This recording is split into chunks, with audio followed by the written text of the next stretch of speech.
Many describe it as a quiet town, but within its belly, Nakuru houses a terrifying growth of criminal gangs that seems to be getting bolder by the day. The most known gang is the infamous Confirm group that came to the limelight in 2022 when 6 women were killed in separate events in Bahati sub-county. Following the intervention by security authorities, the gang was silenced and criminal activities significantly reduced. And as normalcy was creeping in, episodes of criminal activities started sprouting again, this time Nakuru West being the most affected. 2 weeks ago, a young man was murdered near Nyamakoroto building in Shabab area. Residents suspected he was part of the Mauki gang. His death was a spark needed to light the fire of the retaliatory attacks between the Mauki and the Watized gangs. In response to this, the security committee led by Nakuru's county commissioner set out a raid to quell the disturbance. The raid netted 78 people and an array of weapons said to belong to the suspected criminals. Visu. I may not say ni visu, kuna zile kubwa, zile ndogo. Nimeona the electrical shocker, kale you can electrify somebody. There is another sword, so I don't know whether it is a Somali sword or what. That is too dangerous that ukiwa umedungwa nayo ikitoka inaharibu nini yako, matumbo yako yote or whatever. That area that as nimeona mishale which probably ukiona mishale iko probably they could be poisonous at some point, or there's poison hidden, which again is very dangerous. During the display of weapons on June 7, 2023, the county police commander expressed his confidence that police will be able to handle the situation. Tarudia vile county commissioner amesema, tuliongea jana na nikawaambia wacha muone vitendo. Nilimwambia mimi nimeweka kambi hapa na kwa uhakika munaona. However, this move did little to reassure the residents of Nakuru, who continued to live in fear of the gangs. We set out to understand the mind of gang members and got insight on what would make 2 gangs fight to a point of death. John and Eric, not their real names, are reformed confirmed gang members. The two explained how they joined the gang while still teenagers. Nimelelewa tu bado bondeni, still bado naishi hapo. Kulingana na vile sai kumekuwa si kama kitambo. Sai insecurity imekuwa na risk kubwa sana. Kama hapo zamani tulikuwa tu tunakaa poa hata before hizo gangs zifomie, lakini kuna job ili kama ikafanya gangs zifomie. Of which ni confirm. Na confirm yenyewe si ati ni mtu anakuvuta ama anakuforce. Ilikuwa ni ukiona tu mtu yuko na do na unakuwa na tamaa. Ukikuwa na tamaa na unataka kujua unapata wapi do. Ikafikia hapo naona watu wakaanza kuacha shule. Wanataka kujua nini confirm. 2019, 2020 hapo ndo nilikuwa na join. Nikijoin mimi niliingizwa na marafiki zetu hapo, mandugu zangu wakubwa. Ilikuwa ni dao.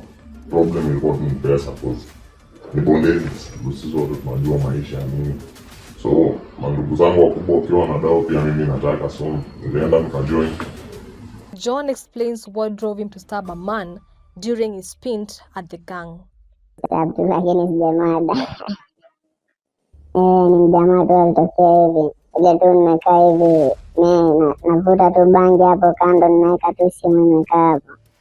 Majamaa wawili wakatokea. Kumbe geuka hivi nikapata simu yangu pale ilikuwa ina charge hakuna. Nikangojea ameenda amerudi. Kumuita kumuuliza ni aje kuhusu simu yangu, akanionyesha siwezi ongea na mimi niko na shughuli, mimi naenda. Nikakasirika na nilikuwa na kisu kwa kiuno. Hata sikubishana naye tena, nikamchapa tu nini tatu. Akaanguka hapo hivi. Lakini hakudedi, akimbiza tu. Asked how they were able to orchestrate criminal activities under the watchful eye of police, John chuckles, explaining how rogue police officers keep gang members out of jail. Yani polisi seme anafuata do. Naona kama ni mtu uko na do, ndakuja, yani tuseme ni kama anakutoa kwa simu. Anakuja na kutoa hapo, watu wanajua mtu fulani akishikwa nini. Lakini ukifika huko mbele, akikuitisha kaa 30, unampea. Naona hujafika kotini. Sasa ni polisi atakuwa ni kama wewe ni rescue wako. Sasa ukitokea tu na shida yote, ama polisi wanampigia simu. The county commissioner too seems to be aware of the bad behavior among some of the police officers. I said yesterday that Loda police station, which is just across here, we are bringing in a new OCS. We are also transferring officers who have overstayed in these areas. We have been thinking sometimes when we work in an area for a long time, we may be very useful because we've known everybody. But it's like now when you stay for too long in a station, you become part of the system that is there. What may sound like a scene from a thriller movie is real life for Josephine Era. Her husband is a victim of an attack that made him almost lose his arms. Ni 20 minutes to 6. So akaenda kwa hiyo duka akatoa pesa, akatembea kidogo kufika hiyo shule ya Bethel. Ndio hapo akapata kijana anatoka mbele. Wakafikiria ati ni kawaida wanaenda kupitiana. Ndio sasa kupitiana tu kidogo ndio akamshika akamkata. Alipomkata mkono alikuwa anaenda kushika hiyo panga na akamsukuma akaanguka na akamshika kichwa akamkata. So alikuwa anamkatakata akikimbia. Ndio huyo msichana akampata na akamleta mpaka hapa. Ndio akapelekwa hosi na one of my neighbors na akatibiwa, ukafungwa na karudi. After 3 days the pain wasn't, na akarudi medical na akamwambia wait for 10 days. So alipo stay for 7 days it was worsened. Ilibidi aende Mogotio for thorough treatment. Ndio sasa akachukuliwa na huyo mdosi wake, ndio akamfanyia scanning, akamfanyia dressing, akatoa usa karibu chupa 4, akamfunga tena. So as from that she was back and she was going for treatment every week for almost 1.5 months. Yes. Silways shares a similar ordeal. He was stabbed in the abdomen, forcing him to be admitted in hospital for 3 months. I was stabbed. Ilikuwa jioni fulani amazing. Ilikuwa nimetoka job pale na work uko kwa kuuza manguo. So nilikuwa naenda home at around 8. Ilikuwa 8 ya. Pale hapo opposite Sigma. Nini nyuma ya Sigma, kwa hiyo pathway hapo hiyo ya railways pale kuna kona na warasta wanauza mabeats na nini. So nilikuwa naenda home after kutoka shopping zangu pale, nimebeba mali naenda home. Nikapatana na msee fulani hapo hivyo tu. Alikuwa ni kama anajisaidia, akaacha nikapita. After kupita nikasikia msanii mambo. Kajibu poa, nikadhani huyu ni msee ananijua. Akaniambia ndo unaelekea home, nikamwambia ndo naelekea home. Unfortunately akaniambia haya sasa nipe chenye uko nayo. Nikashangaa nikupe chenye niko nayo tena. Like all of a sudden tu nikajua hapa hivi ni kubaya. So nikapiga hesabu nikimbie, niruke kwa barabara, nipige nduru, nifanye nini. So nilikuwa na like 5,000. Nikampatia. Actually nilitoa hiyo do yote nikampatia, nikamwambia okay, hii do niko nayo shika. Akaniambia nipe simu, nikamwambia simu sikupei. So hapo tukaanza kuvurugana. So tukiongea hivi jamaa akatoa kisu bana. Kutoa kisu, nilikuwa na shopping bag, nilikuwa na unga nini maziwa, akairarua akapiga kisu kwa hiyo shopping bag. Kupiga kisu nilikuwa ni serious, like umsiani chekeshi. So nikajaribu kujidefend nini pale, mawantu kidogo. Chake jua mwenye alipiga mwingine, lakini nilipigwa by the way. Alikata hapo hivyo nikijaribu kunini. So the middle of fighting, mimi nikasikia tu Ni kama ana feel like kwani msee amenipiga hadi nikajikojolea nini? Msee kwani ni mnoma aje? Ndio kuangalia hivi nikapata ni damu. Kumbe msee alikuwa amenistab manze. So nikamwambia bro, mpaka umenidunga kisu yani, na nimekupatia mpaka like unanidunga tu kisu juu ya simu, because simu nayo nilikuwa nimeapa siwezi mpea. Despite these incidences, Nakuru West MP Samuel Arama insists that security in Nakuru West is not as bad as people paint it to be. In fact, Mr. Arama says things have greatly improved since he took office. Police officers cannot be everywhere, but you can go and everywhere and check. Watu ya Nakuru Town West, ile insecurity ilikuwa before I became the member of parliament, it was very bad. Lakini saa hii ukienda is isolated cases and ones, ile kijana aliuawa moja hapa suburb is the cause of all those nonsense. Ati yeye kijana ya Moki ameuawa, ile vijana ya Moki wameamuka juu wanaenda kila mahali kutisha watu na kufanya. And I told officers to swing into action, and a lot of people were arrested. Our investigations have further revealed the gaps in the judicial system punch a hole in efforts meant to flush out gangs. A prosecutor at the Nakuru Law Courts, who did not want to be named, revealed that sometimes police draw up defective charge sheets, resulting to cases being thrown out altogether.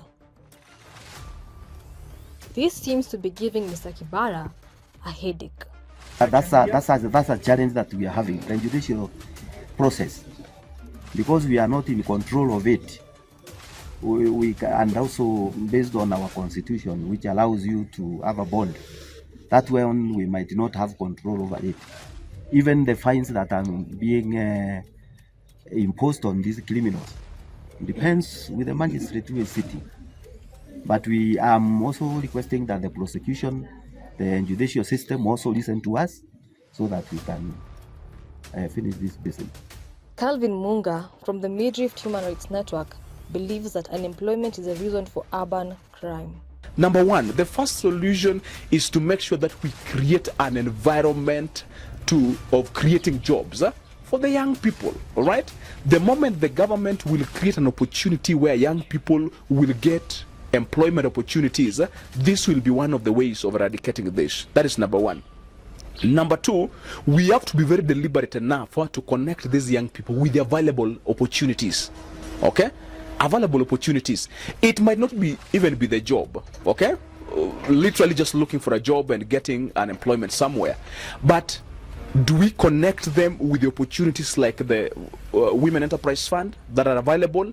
What about the Youth Fund, the Ways of Fund that are available? What about the NGAF, the National Government Affirmative Action Funds that are available? Are we connecting these young people to TVET opportunities where they can go and learn the skills, okay? Or they are taken through the skills, all right? So that then tomorrow we are having a plumber, all right?